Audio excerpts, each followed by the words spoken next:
appuntamenti in agenda per martedì 21 gennaio. Quest'anno le celebrazioni per il Giorno della Memoria organizzate dal comune di Coreglia Ligure sono arricchite dalla mostra fotografica dal titolo Le rotaie che portano ad Auschwitz di Romano Ferradini, allestita nella casa comunale in piazza Guainazzo 1.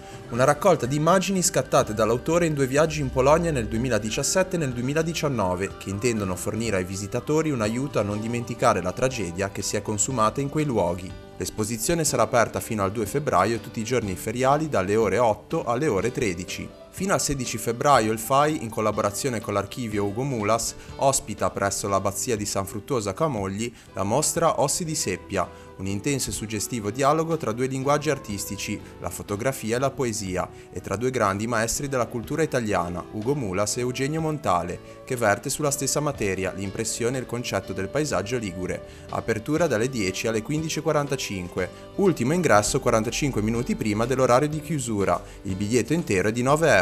A Coreglia Ligure si tengono le celebrazioni per il Giorno della Memoria, organizzate dal Comune in collaborazione con la città metropolitana di Genova e l'ANPI sezione del Tigullio.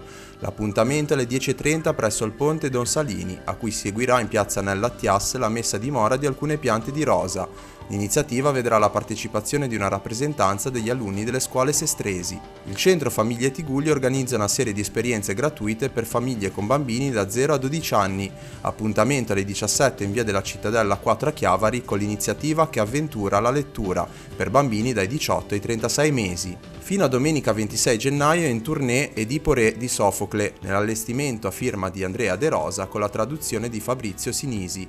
Lo spettacolo si terrà al Teatro Nazionale di Genova il martedì, mercoledì e venerdì alle 20:30 e il giovedì e il sabato alle 19:30, mentre la domenica sarà alle 16.